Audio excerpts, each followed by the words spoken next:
Zombie Apocalypse.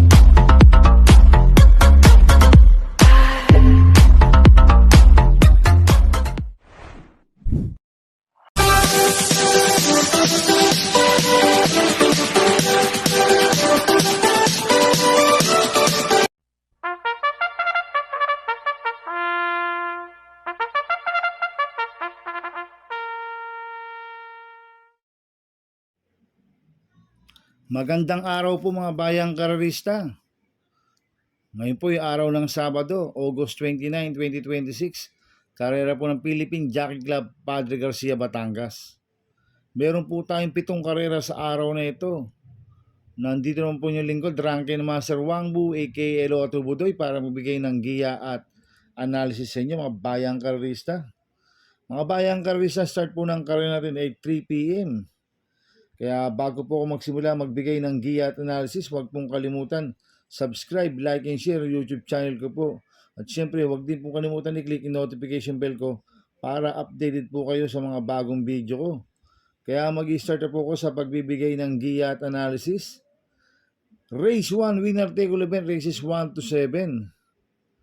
May 8 kalahok po tayo dito. Ang grupo 42 to 56 split. Ang distansya 1,400 meters. First choice ko po dito, numero 3, Charge the Castle. Nagagabayan po ni John Alvin Guse. Last run po nito, tumakbo sa Metro Turf noong August 9. Pang-11 kila Ayoctane, nagtala ng 1.26 media sa 1,400 meters. Pero may besem na 1.24 media sa 1.4 yan. Si Charge the Castle. At cambio inete po, binigay na po kay John Alvin Guse. Last run, John Paul Guse po sumukay dito. Kaya sa akin, malaki po panalo sa akin ito. Kaya siya po first choice ko. Ang second choice ko po, numero 1, Goddess Soteria. Nagagabay po JL Pastoral. Last run po nito, August 9, tumakbo sa Metro Turf, pang-4 kila Ayoctane. Nagtala ng 1.25 media sa 1,400 meters. Kaya sa akin, may panalo po sa akin to. Kaya siya po second choice ko. Maglalagay po ako ng third choice sa pandiyado, numero 5, Graceful Gift. Nagagabay po ni Pops Cabaleo. Last run po nito August 14. Pang-6 kila Blue Empress. Nagtala po ng 1.13 sa 1,200 meters. Pero noong July 17, nakasegundo kay Valentine Party yan sa PJC. May 1.11 po yan. Si Graceful Gift. Ito, gumanda lang pong alis. Magandang diado ito. Kaya sa akin, siya po yung third choice ko na pandiado. Kaya ang first choice ko po, numero 3, Charge the Castle. Second choice, numero 1, Goddess Soteria. Third choice sa pandiado, numero 5, Graceful Gift. Sa race 2 po tayo, pick 7, races 2 to 7. May 8 kalahok po tayo dito. Ang grupo, 42 to 56 split. Ang distansya, 1,400 meters. First choice ko po dito, numero 2, Miss Panterlot. Nagagabay po ni Jim El Ciego. Last run po nito, August 16. Pang-4 kila Bardance, nagtala ng 1.25 media sa 1,400 meters. Kaya malaki po panalo sa akin ito, kaya siya po first choice ko. Ang second choice ko po, numero 1, Little Charmer. Nagagabay po ni EP Nahilat. Last run po nito, August 16, Tasero kila Bardance. Nagtala rin po ng 1.25 media sa 1,400 meters. Kaya malaki rin po panalo sa akin ito, kaya siya po second choice ko. Maglalagay po ako ng third choice sa pandiyado, numero 7, Every Sweat Counts. Nagagabay po ni JD Huco. Ito, bagong baba po na rating base system, si Every Sweat Counts. Last run po nito, August 14. Pampito kila Alabama Elegance. Nagtala ng 1.14 media sa 1.2. Pero may besem na 1.8 po sa 1.2 yan, si Every Sweat Counts. At cambio inete, binigay nito po kay JD Huco. Last run, Jordan Guerra po sumakay dito. Kaya sa akin, siya po yung third choice ko na pandiyado. Kaya ang first choice ko po, numero 2, Miss Panterlot. Second choice, numero 1, Little Charmer. Third choice sa pandiyado, numero 7, Every Sweat Counts. Sa race 3 po tayo, pick 5 event, races 3 to 7. May 8 kalahok po tayo dito. Ang grupo, 17 to 41 split. Ang distansya, 1,400 meters. First choice ko po dito, yung deremating numero 4, Tawi-Tawi Island. Nagagabayan po ni Ryan Base. Last run po nito, August 7. Pang-5 kila Sneaky Eyes. Nagtala ng 1.15 sa 1,200 meters. Cambio inete, binigay na po kay Ryan Base. Last run, Lester Jesus po sumakay dito. Kaya malaki po panalo sa akin ito. Kaya siya po first choice ko. Ang second choice ko po, numero 1, Leviathan. Nagagabayan po ni Paps Caballeo.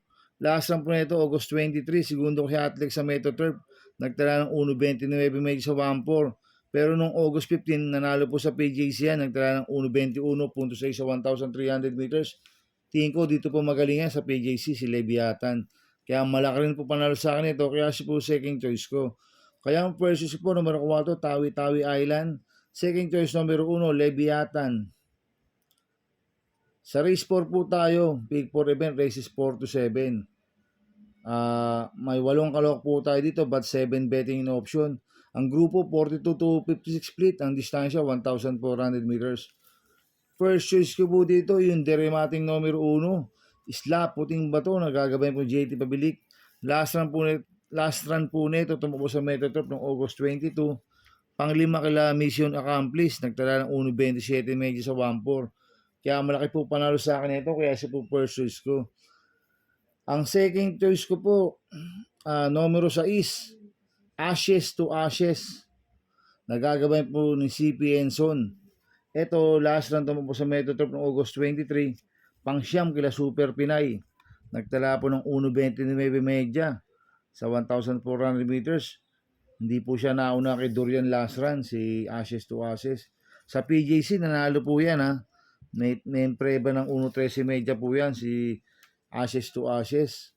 Tingin ko siya po mauuna dito. Pag napabayaan na sa harapan to, pwede makatapos po ng karera to. Kaya sa akin, may panalo po sa akin to, kaya siya po second choice ko. Kaya ang first choice ko po, numero 1 is Laputing Bato. Second choice, numero 6, Ashes to Ashes. Sa race 5 po tayo. May 8 kalok po tayo dito, but 7 betting option. Ang grupo, 42 to 56 split. Ang distansya, 1,400 meters. First choice ko po dito, numero 8, Confidence Game. Nagagabayan po ni John Alvin Guse. Ito, mababa po sa laban to, sa Confidence Game. Last run po nito, June 13. Pang-apat kila Guerrero Warriors, nagtala ng 1.29 sa 1,400 meters. Cambio Inete, binigay kay John Alvin Guse. Last run, Jomer Storky po sumakay dito. Kaya malaki po panalo sa akin ito, kaya siya po first choice ko. Ang second choice ko po, numero 5, Money for Bipani. Nagagabayan po ni C. Espare Jr. Last run po nito, tumakbo sa Metoturf noong August 23. Tercero kila Guerrero Warriors, nagtala ng 1.27 medyo sa 1.4. Kaya sa akin, malaki rin po panalo sa akin ito, kaya siya po second choice ko. Kaya ang first choice ko po, numero 8, Confidence Game.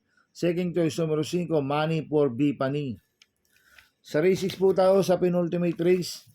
May 7 kalok po tayo dito. Ang grupo, 42 to 56 split. Ang distansya, 1,400 meters. First choice ko po dito, numero 7, War Chief. Nagagabayan po ni RC Baldonido. Last run po nito, August 8, pang-5 kila frontrunner sa Metoturf. Nagtala ng 1.25 medyo sa 1.4. Maganda post position, nasa labas. Tsak, makakapwesto ng maganda po to si War Chief. Kaya sa akin, malaki po panalo sa akin ito. Kaya siya po first choice ko. Second choice ko po yung galing sa panalo, numero 4, Gemma Bell. Nagagabayan po si B. Garganta. Nanalo po sa PJC noong August 15. Nagtala ng 1.26 medyo sa 1.4. Nakapigil naman po nanalo yan si Gemma Bell. Kaya may panalo po sa akin yan. Kaya siya po second choice ko. Kaya ang first choice po, numero 7, War Chief. Second choice, numero 4, Gemma Bell. Sa race 7 po tayo sa last race. May 8 kalok po tayo dito. Ang grupo, 42 to 56 split. Ang distansya, 1,400 meters. Dito sa race 7, may mga nakikita akong mabibilis na pwedeng mag-root chance. M. Butterfly, Doña Pachi, Circle of Love. Mabibilis po yan na pwedeng mag-root chance. Kaya akong first choice ko po dito, numero 5, Warning Level. Nagagabayan po ni J.B. Hernandez. Last run po nito, August 14. Tercero ko la Blue Empress, nagtala ng 1.11.8 sa 1.2. Kaya malaki po panalo sa akin ito, kaya siya po first choice ko. Ang second choice ko po, numero 3, Uno Magnifico. Nagagabayan po ni Charles Reyes. Last run po nito, August 16. Pampito kila Lucky Gem, nagtala ng 1.27 medya sa 1,400 meters. Pero nung July 18, nanalo po yan. Nagtala po siya ng 1.25 medyo sa 1,400 meters sa PJC. Ang tinalo niya si Circle of Love, si Uno Magnifico. Cambio Inete, binigay na po kay Charles Reyes. Lasan, JB Bakay po sumakay dito. Kaya sa akin, malaki rin po panalo sa akin ito. Kaya siya po second choice ko. Kaya ang purses ko po, numero 5, warning level. Second choice, numero 3, Uno Magnifico. Good luck in Happy Racing. Mga bayang karista, inuulit ko, ito yung gabay ko lang at analysis ko. Pero pagdating sa tayan, kayo pa din masusunod. Sana iswertihin tayo at magsitama. Kaya good luck po sa ating lahat mga bayang karista. Mga bayang karista, shoutout muna ako. Happy Racing po sa mga boss ko. Kay Boss Toto de la Cruz, kay Boss Manuel Chua, kay Boss Manny Caplis, kay Boss Godo Predo, kay Ninong Rigor Tostada, Happy Racing. Happy Racing po sa Kuya J2 OTV. Kay paring John Aguilar po yan. Located po sa Binateria Baring Grill. Oroqueta Street, corner Kirkada Street. Yung Kuya J2 OTV. Happy Racing po sa mga kagrupo ko sa Team Budoy. At happy racing po sa Maceda Stable. Kay Boss Edward Maceda, kay Boss Oliver Maceda, kay Boss Maki Maceda. Happy racing din po sa Mads OTV, kay Boss Ryan at kay Anthony Rizzo. At happy racing po sa mga kagrupo ko sa Pingping Boys. Kaya mga bayang karisa, please subscribe my YouTube channel at Budoy 2.0. At sana lagi niyo pong panoorin ads ko, huwag niyo pong skip. Kaya maraming salamat po sa inyo and God bless.